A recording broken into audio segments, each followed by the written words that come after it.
A very good morning to all my dear students. Let's start the today's class with the revision of our chapter Our Environment. So in today's video lecture we will study about how do our activities affect the environment.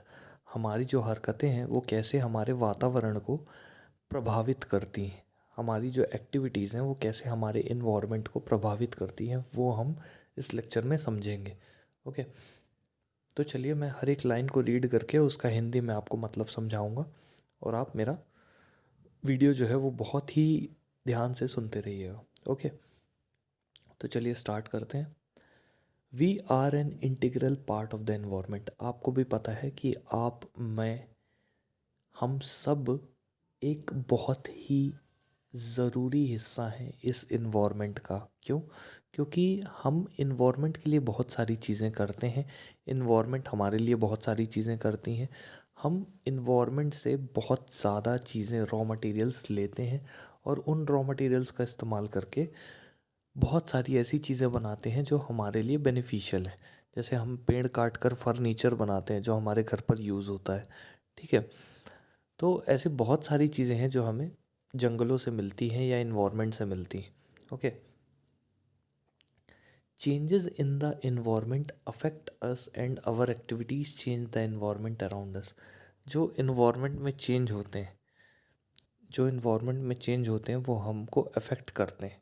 ठीक है.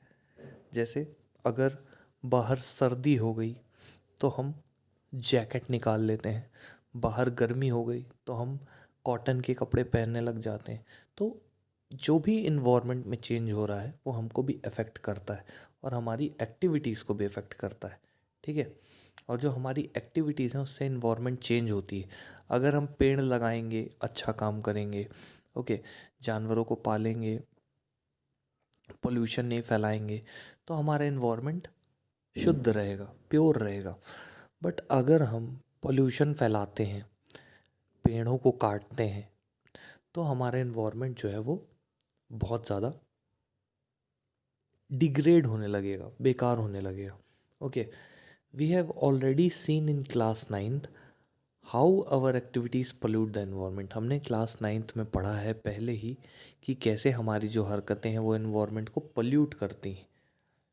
इन this chapter we shall be looking at two of the environmental problems in detail. इस chapter में हम दो environmental problems के बारे में detail में पढ़ेंगे. पहला है depletion of the ozone layer and waste disposal. पहला है डिप्लीशन, ओजोन लेयर का ख़त्म होना, और दूसरा वेस्ट डिस्पोजल. ओके. कैसे गार्बेज को, कचड़े को हम डिस्पोज करेंगे. Ozone layer and how it is getting depleted. सबसे पहले तो मैं आपको बताना चाहूँगा ओजोन लेयर होती क्या है. ओजोन लेयर एयर की एक ऑक्सीजन से बनी हुई लेयर है जो हमारे स्ट्रेटोस्फियर में पाई जाती है. हमारा जो अर्थ है, हमारी जो पृथ्वी है, हमारी पृथ्वी के चारों तरफ एक एयर का ब्लैंकेट ग्रेविटी के कारण बना हुआ है. उस एयर की वजह से हम सांस ले पाते हैं, ऑक्सीजन हमारे शरीर में जा पाती है. ओके. इसी ब्लैंकेट की वजह से. ठीक है. तो हमारी पूरी अर्थ किस चीज़ से कवर्ड है? एयर के एक ब्लैंकेट, एयर के एक लेयर से कवर्ड है. ओके. और ये जो लेयर है ये ग्रेविटी के कारण अर्थ से जुड़ी हुई है या चिपकी हुई है. ठीक है. तो जब भी सूरज की रोशनी एंटर करती है हमारी अर्थ की एटमॉस्फेयर में, तो जो ऑक्सीजन मौजूद होता है उस ऑक्सीजन को सूरज की रोशनी तोड़ देती है. ठीक है. तो ऑक्सीजन का मॉलिक्यूलर फॉर्मूला होता है O2, यानी दो ऑक्सीजन जुड़े हुए होते हैं. ठीक है. अब जो ये जुड़े हुए ऑक्सीजन है, ये सूरज की रोशनी क्या करती है, इन जुड़े हुए ऑक्सीजन को अलग अलग कर देती है. जब इन जुड़े हुए ऑक्सीजन को स्प्लिट कर देती है सनलाइट, तो बाकी जो ऑक्सीजन बचे हुए हैं, मतलब O2 जो बचे हुए हैं, उसके साथ ये एक O चिपक जाता है. ठीक है. ऑक्सीजन को अलग कर दिया सूरज की रोशनी ने, किसमें? O और O में. तो बाकी जो O2 बचे हुए हैं जिनको अभी तक सनलाइट ने अलग नहीं किया है, उस O2 के साथ ये O चिपक करके O3 बना लेता है. तो दो ऑक्सीजन और तीसरे के साथ चिपक करके O3 बना लेता है। उसी O3 को बोलते हैं ओजोन। ये एक पॉइजनस गैस है, ठीक है। बट ये हमारी अर्थ को, हमारे अर्थ में पाए जाने वाले जीवन को यानी लाइफ को, यानी प्लांट्स को, एनिमल्स को, ये लेयर प्रोटेक्शन प्रोवाइड करती है। किस चीज़ से प्रोटेक्शन? सूरज से आने वाली अल्ट्रावायलेट किरणों से, अल्ट्रावायलेट रेज से प्रोटेक्शन, ठीक है। Ozone is a molecule formed by 3 atoms of oxygen. Ozone जो मॉलिक्यूल है वो ऑक्सीजन के 3 एटम से मिलकर बना है। While O2 which is normally referred to as oxygen is essential for all aerobic forms of life. वहीं O2 की अगर बात करें हम, वहीं अगर हम O2 की बात करें, which we normally refer to as oxygen, जिसको हम ऑक्सीजन बोलते हैं, वो एसेंशियल है, वो बहुत ज़्यादा ज़रूरी है सारे एरोबिक फॉर्म्स ऑफ लाइफ के लिए। एरोबिक का मतलब ऐसे लिविंग थिंग्स जो ऑक्सीजन की मदद से ज़िंदा रहते हैं। जैसे हम एरोबिक फॉर्म ऑफ लाइफ में आएंगे क्योंकि हम ऑक्सीजन की मदद से ज़िंदा रह पाते हैं। तो ऐसी चीज़ें जो ऑक्सीजन की मदद से ज़िंदा रह पाती हैं उनको एरोबिक फॉर्म्स ऑफ लाइफ बोलते हैं, ठीक है। Ozone is a deadly poison. Ozone एक बहुत ही जहरीली गैस है। However at the higher levels of atmosphere ozone performs an essential function. जब हम ऊपर जाते जाते हैं एटमॉस्फेयर में, बहुत ऊपर चले जाते हैं, जहाँ पर प्लेन उड़ते हैं उससे भी ऊपर चले जाते हैं, तो ओजोन लेयर का एक बहुत ज़रूरी काम वहाँ पर होता है जो मैं आपको बता चुका हूँ। वो है क्या? अल्ट्रावायलेट किरणों से सन को प्रोटेक्ट करना, अल्ट्रावायलेट किरणों से अर्थ को प्रोटेक्ट करना सन से, okay. This radiation is highly damaging to organisms. ये जो रेडिएशन है, सूरज की रोशनी है, ये बहुत ही डैमेजिंग, बहुत ही नुकसान पहुंचाने वाली है। किसके लिए? ऑर्गेनिजम्स के लिए। For example it is known to cause skin cancer.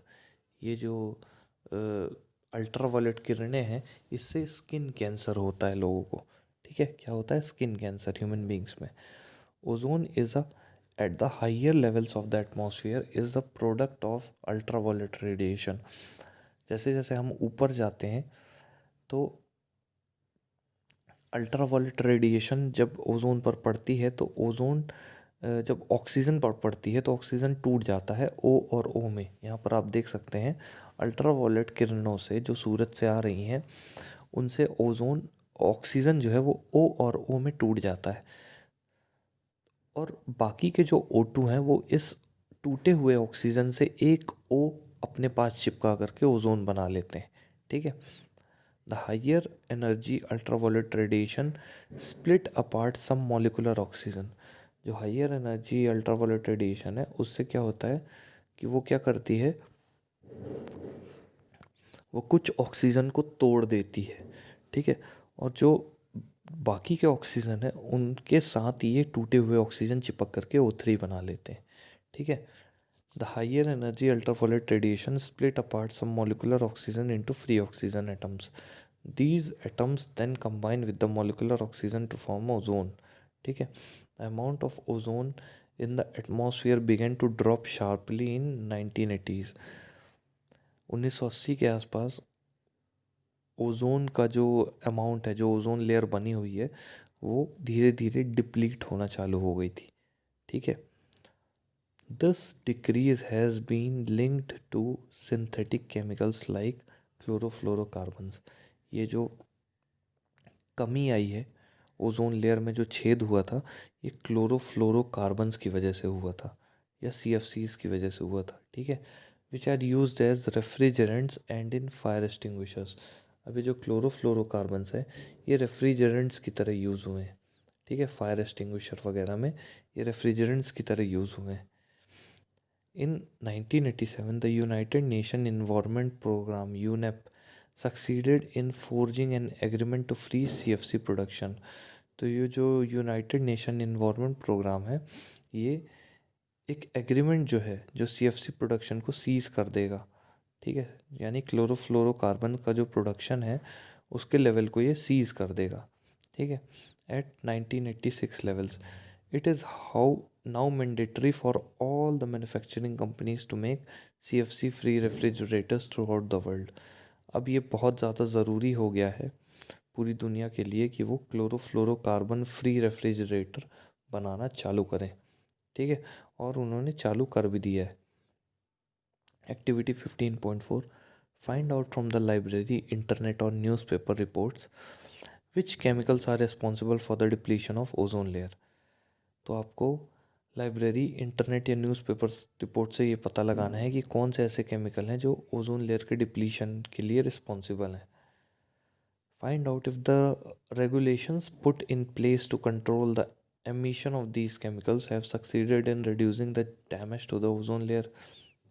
अब ये फाइंड आउट करिए कि ये जो रेगुलेशंस है, ये जो if the regulations put in place to control the emissions of these chemicals, अगर रेगुलेशन नहीं लगाए गए तो आप ओजोन लेयर को ये केमिकल कितना नुकसान पहुंचाएंगे आप खुद ही इमेजिन कर सकते हैं। फिर ये क्वेश्चन कर रहा है, has the size of ozone hole changed in recent years. तो बिल्कुल ओजोन में जो होल है एंटार्क्टिका के ऊपर वो बढ़ता जा रहा है। ओके, तो चेंज तो हुआ है डेफिनेटली। क्यों चेंज हुआ है? क्योंकि हम जो पोल्यूशन कॉज करते हैं, जो हम एसी चलाते हैं, फ्रिज चलाते हैं, उससे क्लोरोफ्लोरोकार्बन गैस निकलती है। वही क्लोरोफ्लोरोकार्बन्स जो है ओजोन लेयर को ख़त्म कर रहे हैं, ठीक है।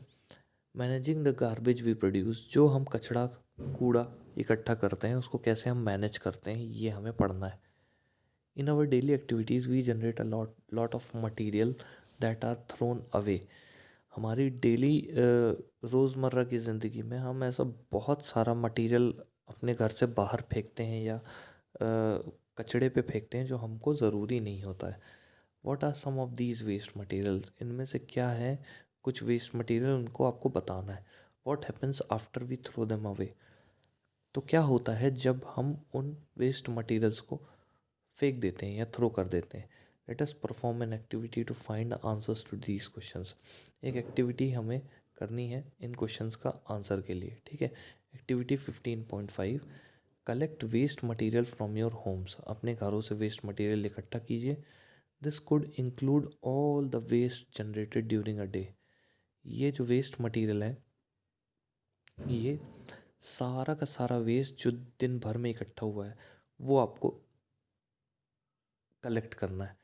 जैसे किचन का वेस्ट हो गया, अब किचन के वेस्ट में क्या क्या चीज़ें आती हैं, किचन से क्या क्या कचरा निकलता है, ये आप सुन लीजिए। सबसे पहले तो जो खाना ख़राब हो जाता है, स्पॉइल्ड फूड, फिर सब्जी वगैरह के छिलके, वेजिटेबल पील्स, फिर जो चाय पत्ती की जो टी लीव्स बच जाती हैं वो, ओके, फिर मिल्क के पैकेट्स, एम्प्टी कार्टन्स। तो ये सारी चीज़ें तो हर किचन से निकलती ही निकलती हैं, ठीक है। फिर उसके साथ साथ घर में किचन के अलावा कुछ वेस्ट पेपर निकलता है, empty medicine bottle, strips, bubble PACS, old and torn clothes, पुराने फटे हुए कपड़े निकलते हैं, टूटी हुई चप्पल वगैरह निकलती है, okay. Bury this material in a pit in the school garden, or if there is no space available, you can collect the material in an old bucket, flower pot and cover with at least 15 centimetre of soil. तो इस material को एक गड्ढे में बरी कर दीजिए, ठीक है, दफना दीजिए स्कूल गार्डन में। और if there is no space available, और अगर कोई जगह नहीं है, you can collect the material in an old bucket. आप मटेरियल को एक पुराने बकेट में इकट्ठा कर सकते हो, ठीक है, या फ्लावर पॉट में। And cover with at least 15 centimetre of soil, और उसको लगभग 15 सेंटीमीटर सॉइल से कवर कर सकते हो। Keep this material moist and observe a 15 day intervals. इस मटेरियल को आपको गीला रखना है और 15-15 दिन के इंटरवल में ये चेक करते रहना है कि कौन कौन सी चीज़ें इस मटेरियल में से गायब हो गई, ठीक है, या धीरे धीरे डिग्रेड होना चालू हुई हैं। What are the materials that remain unchanged over long periods of time? तो प्लास्टिक बॉटल्स, पॉलीथिन रैपर्स, ये सारी चीज़ें ऐसी होती हैं जो कभी लाखों करोड़ों साल इनको लग जाते हैं ख़त्म होने में, ये ख़त्म होती ही नहीं है, okay. What are the materials which change their form and structure over time. तो ऐसे कौन से मटेरियल हैं जो अपना फॉर्म और स्ट्रक्चर चेंज कर लेते हैं समय के साथ। Of these materials that are changed, which one change the fastest. अब इनमें से जो मटेरियल चेंज होते हैं वो सबसे जल्दी कौन से चेंज होते हैं इनमें से? तो आपको भी पता होना चाहिए कि जो पेपर वगैरह है वो सबसे जल्दी डिग्रेड होता है, ठीक है, vegetable peels, paper. We have seen in the chapter on life processes that food we eat is digested by various enzymes in our body। तो हमने लाइफ प्रोसेसेस नाम के चैप्टर में हमने पढ़ा है ऑलरेडी कि जो खाना हम खाते हैं वो हमारे शरीर में अलग अलग एंजाइम्स की मदद से डाइजेस्ट किया जाता है, ठीक है। जैसे हमारे मुंह में स्टार्च का डाइजेशन होता है एक एंजाइम से जिसको बोलते हैं सलाइवरी एमाइलेज, तो वैसे ही हमारे पूरे शरीर में एंजाइम रिलीज होकर खाने को डाइजेस्ट करते हैं। Have you ever wondered why the same enzyme does not break down everything we eat? क्या आपने कभी सोचा है कि वही एंजाइम हमारी शरीर से मिलने वाली जो हम खाना खा रहे हैं उसको हर हर खाने के हर न्यूट्रिएंट को क्यों नहीं डाइजेस्ट करता वही एंजाइम? प्रोटीन को भी क्यों एक ही एंजाइम नहीं डाइजेस्ट करता? कार्बोहाइड्रेट को भी वही करना चाहिए, ठीक है। तो बेसिकली अलग अलग न्यूट्रिएंट्स के लिए अलग अलग एंजाइम बने हैं। जैसे स्टार्च या कार्बोहाइड्रेट को डाइजेस्ट करने वाले एंजाइम को एमाइलेज बोलते हैं, ठीक है। लिपिड या फैट को डाइजेस्ट करने वाले एंजाइम को लिपेज बोलते हैं। प्रोटीन को डाइजेस्ट करने वाले एंजाइम को प्रोटीएज बोलते हैं, ठीक है। तो आई होप आप लोगों को थोड़ा बहुत आइडिया लग गया होगा कि कौन कौन से एंजाइम होते हैं, ठीक है। Enzymes are specific in their action. सब एंजाइम के बारे में बताया कि एंजाइम कैसे होते हैं। ये बहुत ही स्पेसिफिक होते हैं। स्पेसिफिक मतलब जिस काम को पकड़ लेते हैं उसको जल्दी छोड़ते नहीं, ठीक है। Specific enzymes are needed for break down of a particular substance. अब जो स्पेसिफिक एंजाइम है वो किस लिए ज़रूरी है? एक पर्टिकुलर सब्सटेंस को तोड़ने के लिए, ब्रेक डाउन करने के लिए। That is why we will not get any energy if we try to eat coal. अगर हम कोयला खाएंगे तो हमें उससे कोई एनर्जी नहीं मिलेगी, यही रीज़न है। Because of this many human made materials like plastic will not be broken down by the action of bacteria or other saprophytes. These materials will be acted upon by the physical process। अब कुछ ऐसे material होते हैं जिनमें किसी चीज़ का असर नहीं होता, जैसे प्लास्टिक, ठीक है। चाहे बैक्टीरिया हो चाहे कोई और डिकम्पोज़र, वो प्लास्टिक को आसानी से खा नहीं सकता है। These materials will be acted upon by physical process like heat and pressure। अभी जो मटेरियल हैं ये कुछ ऐसे फिज़िकल प्रोसेस से जो इनमें कुछ ऐसी चीज़ें हो जाती हैं जैसे बिजली का कड़कना, बाढ़ आ जाना, तो ये कुछ ऐसे फिज़िकल प्रोसेस होती हैं जैसे हीट और प्रेशर। तो इससे क्या होता है कि ये जो भी मटेरियल हैं, जो भी मटेरियल हैं वो जो भी मटेरियल हैं वो अगर अच्छी इन्वायरमेंट में है तो उनकी लाइफ भी बढ़ जाती, ओके, लंबे समय तक वो चलते रहते हैं। Substance that are broken down by biological process are said to be biodegradable. तो अब क्वेश्चन आएगा what is a biodegradable substance? तो आप बोलोगे ऐसा सब्सटेंस जो आसानी से बैक्टीरिया, फंगस इनसे स्प्लिट हो जाए, ठीक है, स्पॉइल हो जाए बेसिकली। तो बैक्टीरिया वगैरह जिस सब्सटेंस को ख़त्म कर देते हैं उसको बायोडिग्रेडेबल बोलते हैं, ठीक है। या जिस सब्सटेंस को डिकम्पोज किया जा सकता है उसको बायोडिग्रेडेबल बोलते हैं। बायोडिग्रेडेबल में सब्जी के छिलके, जो भी लिविंग चीज़ों से मिलने वाली चीज़ें वो सारी की सारी बायोडिग्रेडेबल होती हैं, ठीक है। नॉन बायोडिग्रेडेबल में पत्थर आ गया, ठीक है, पत्थर नॉन बायोडिग्रेडेबल है, ठीक है। How many of the substance you buried were biodegradable? आपने ऊपर जितने सब्सटेंस गड़ाए हैं ज़मीन में उनमें से कौन से सब्सटेंस जो हैं वो बायोडिग्रेडेबल हैं, ये पता करिएगा। Substances that do not take या are not broken down in this manner are said to be non biodegradable. तो नॉन बायोडिग्रेडेबल सब्सटेंस क्या होते हैं? ऐसे सब्सटेंस जो इस तरह से परसिस्ट नहीं कर पाते या चल नहीं पाते, ये आसानी से ख़त्म हो जाते हैं, ठीक है। These substances may be inert and simply persist in the environment for a long time। ये जो सब्सटेंस होते हैं ये इनर्ट होते हैं। इनर्ट मतलब किसी से रिएक्ट नहीं करते, ठीक है, और बहुत लंबे समय से परसिस्ट करते आ रहे हैं। और may harm the various members of the ecosystem। और बहुत सारे जो इकोसिस्टम के मेंबर्स हैं उनको नुकसान भी पहुंचाया जा सकता है। ठीक है। यूज़ द लाइब्रेरी और internet to find out more about biodegradable and non biodegradable substance. तो लाइब्रेरी से आप ये पता करिएगा बुक्स ढूंढ करके या इंटरनेट से कि बायोडिग्रेडेबल और नॉन बायोडिग्रेडेबल सब्सटेंस में और क्या क्या डिफरेंस होते हैं। How long are the various biodegradable substance expected to last in our environment. हमारे इन्वायरमेंट में ऐसा कौन सा बायोडिग्रेडेबल सब्सटेंस है जो हफ्तों चल जाए, तो आप सोचकर मुझे बताइएगा। जैसे लकड़ी हो गई, लकड़ी सालों साल चलती है। ओके, वो भी बायोडिग्रेडेबल है लेकिन वो सालों साल चलती है। These days new types of plastic are said to be biodegradable are available। आज की इन दिनों में एक नए तरह का जो बायोडिग्रेडेबल प्लास्टिक है वो उभर आया है। ठीक है। Find out more about such materials and whether they do और do not harm the environment. चाहे वो हमें इन चीज़ों का ध्यान देना चाहिए कि इन्वायरमेंट को कोई भी नुकसान नहीं पहुंचना चाहिए हमारी हरकतों से। विजिट एनी टाउन और city and we sure to find heaps of garbage. आप किसी शहर में घुस जाइए, बहुत बड़े एक कूड़ेदान का ढेर रहेगा। Okay. Visit any place of tourist interest and we are sure to find the place littered with empty bottle. तो ये तो होता ही है। किसी दूसरे होटल में जब आप जाते हो या जब आपने देखा होगा तो लोग कितनी गंदगी वगैरह फैला देते हैं, जबकि ऐसा नहीं करना चाहिए। Okay. In earlier classes, we have talked about the problem of dealing with the garbage and we generate. Let us look now to the problem a bit more deeply। अब गार्बेज को डीजनरेट करने का यानी ख़त्म करने का, garbage को ख़त्म करने का जो तरीका है उसी को डीजनरेशन बोलते हैं। ठीक है। तो उस पर लगवा तो दें लेकिन मान ही नहीं रहे लोग। ओके। कि